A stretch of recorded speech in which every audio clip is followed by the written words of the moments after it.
The David Pakman Show at davidpakman.com. Welcome to the bonus show. We are starting to get to the sort of last phases of the El Chapo fiasco, as we might call it, or the El Chapo saga, maybe is a better term. El Chapo, of course, refers to the Mexican drug cartel patriarch, Joaquin Guzman, who has been found guilty on all 10 counts for which he was charged at his drug trafficking trial in a federal court in New York. He's 61 years old now, and the convictions include charges of distribution of cocaine and heroin, possessing illegal firearms, money laundering, and other charges as well. No sentence yet, but it could be life in prison.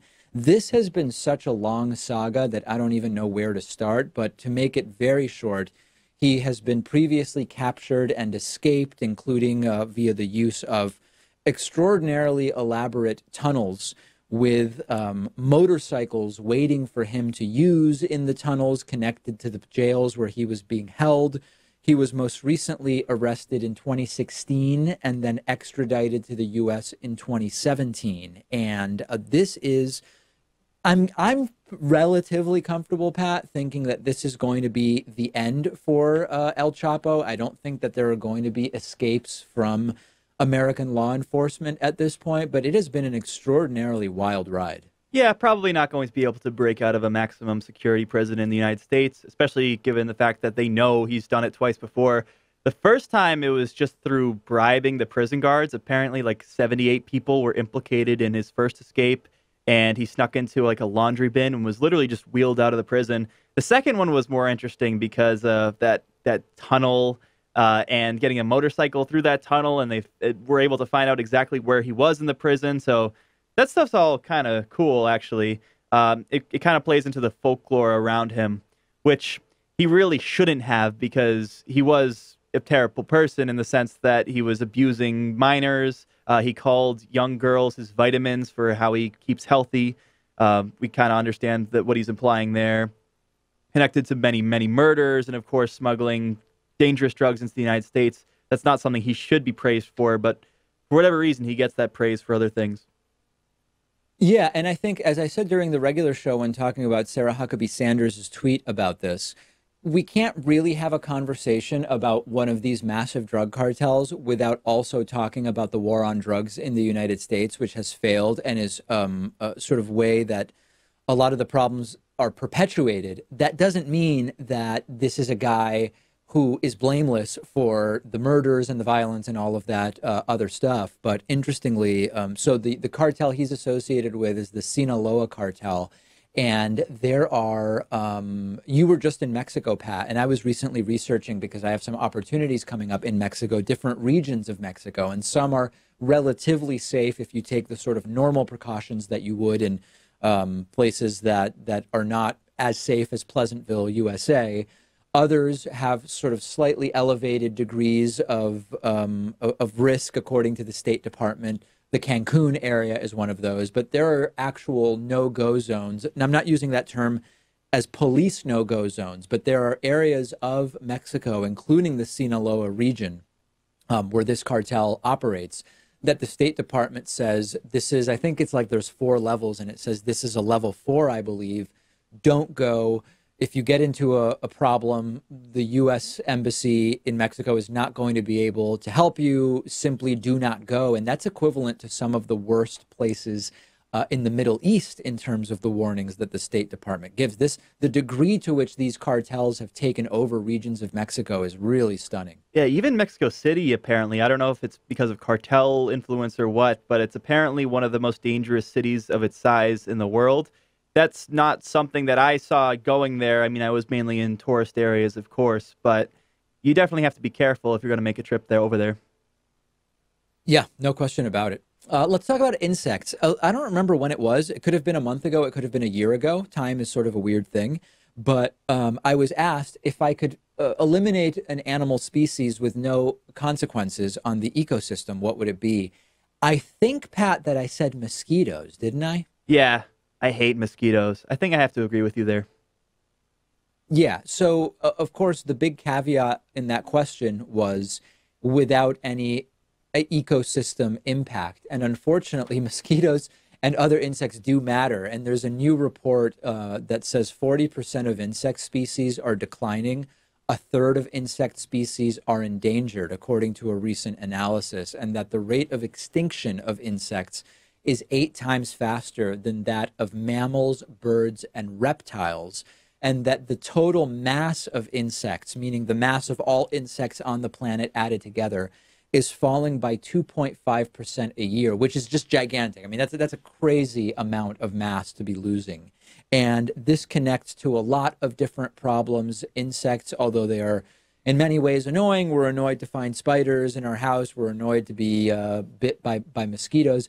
They are important so that ecosystems function properly. They are pollinators, they are recyclers of nutrients, they are food for other creatures further up the food chain. So this is a major problem. This goes beyond just bees. Very often people just think about bees when they think about the problem with insect declines. But number one, insects are not the only pollinators. Butterflies also are pollinators. But number two, lots of insects serve as food and for ecological balance. So this is just a major problem, and it's hard to get people to care about insects. Yeah, and there's a number of reasons for it, one of which is climate change. It's making it so that there's less vegetation around the world. Also, because we have an ever-growing population, that leads to more deforestation. So, fewer insects are going to be able to live in those areas, of course. Also, we're making more farmland to feed all of us people here.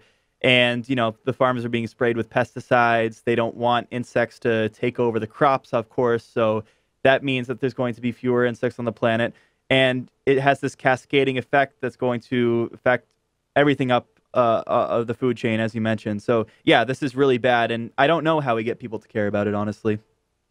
I've been watching a lot of beekeeping videos on YouTube. I've mentioned, people ask me, what do I watch? Like, which podcasters and political shows do I watch on YouTube? The answer is none. I watch really random stuff on YouTube that has nothing to do with the David Pakman Show. And I've been getting into backyard beekeeping. And I really like the idea of actually getting this going, although I recognize that, number one, the practicality of it in Boston is questionable, because even though I have this like tiny yard space, I don't know that my neighbors would really love the idea of me having potentially hundreds or thousands of bees swarming around the backyard. And I use the term swarming colloquially, not literally, because it has a particular meaning in the bee world. And also, I feel like I would just kill them. Like, I don't think you have to do certain things to manage the hive to make it last through the winter. And I just assumed they would all end up dead. I like the idea of you wearing a beekeeper outfit on the show, and then we don't provide any context for it. We don't even tell the audience what's going on and why you're wearing it. That I like. That I would do regardless of whether I take up beekeeping as a habit. But anyway, I'll let you know if I do start any kind of beekeeping.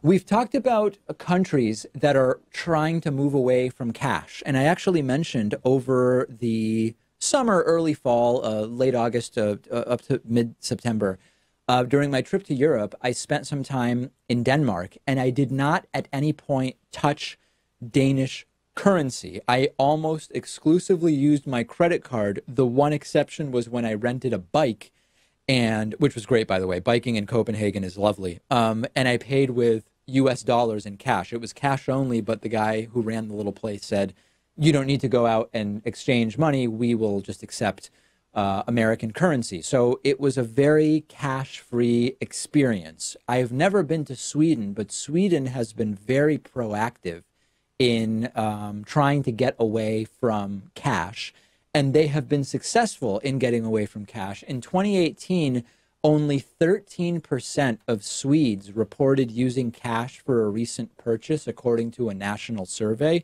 Only 8 years prior, in 2010, 40% of Swedes had used cash for a recent purchase. And in Stockholm, the capital, most people don't remember the last time they had any cash on them at all. Compare this to the United States, where 70% of Americans use cash on a weekly basis, according to a Pew Research Center study. So in Sweden, especially in bigger cities, cashless is becoming the norm. Digital transactions, credit card, online. Sweden has its own mobile payment app called Swish. And there's the idea that this is good for everybody, although there are questions about that. We know that privacy, focused individuals worry about the lack of anonymity that digital payment and credit card use creates as a sort of reality. You can't be anonymous when you are paying with something attached to your name. There are also questions about how this affects more vulnerable groups in society. So people with less money, retirees, people with disabilities, refugees who have just arrived who may only have cash. And of course, the problem is not that people are choosing to get away from cash, but that when places stop accepting cash, you can start to sort of put an artificial restriction on the places that people who, for economic and cultural reasons, only have cash can go. And that's a legitimate concern, I would say, Pat. Yeah, there are a number of concerns. I think people are more willing to spend money when they're using a card because they don't feel the effect of changing currency over. So that's good in the sense that it stimulates economic productivity, I think, but bad in the sense that if you want people to be saving and if they're in a position where they really can't be spending that much money to begin with, it's probably best for them to be using cash instead of cards. Also, even something like beggars on the street, like they can't really accept a card payment. You have to just be able to give them $1 as you walk by. So maybe that's a minor concern, but it is one. Another one I thought of is what happens when you lose your card. Because if you misplace some cash or whatever, you can just go get more at an ATM or a bank. If you misplace your card, it may take quite a few days to get a new one. And how are you going to pay for things in the meantime? These are probably issues that can be solved, I'm sure, but it's ones that we have right now anyway. Yeah, and I don't think we're supposed to be using the term beggar, are we? I can't imagine that that's a politically correct term at this point. What's the right term? I'm not sure. Would it be, is panhandling correct? I don't know. I guess I'm not sure what's the right term at this point we're supposed to be using. Well, but yeah, all right. Panhandling? I don't know. Yeah, Pat with a faux pas that could reverberate for years and years to come. No, I actually don't know, because someone corrected me and said I shouldn't use the term panhandling because that has all sorts of who knows what implicit in it. I think the point is we're not using these terms in bad faith. We are just trying to describe people who are economically disadvantaged and asking passersby for money on the street. So I don't think it would be fair, Pat, to slam us for the use of those terms. Yeah, one time on the show, I said gypsies, not knowing that that's no longer a politically correct term. And you had to stop me right away because I was going to take some heat for it. It's Romani people, and now I know that. Yeah, and I think actually so using the term gypsy is bad. Saying gypped is even worse. I think that's like saying I was Jewed. But I know we're also not supposed to say gypsies anymore. So anyway, we've corrected Pat. He now no longer uses the term gypsies, and neither do I. And we will continue to track the impact of Sweden going closer and closer to cashless. We had that advocate for a cash-full rather than cash-free society on the show a few months ago, I didn't find his arguments super compelling, but they were reasonable in terms of the concerns that were expressed. But I think at this point it's more or less an inevitability, and we are going to keep reducing the number of cash transactions over time. I don't think there's any turning back. If you think that it is not inevitable, let me know.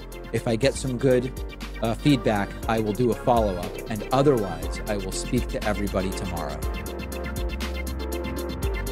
The David Pakman Show at davidpakman.com.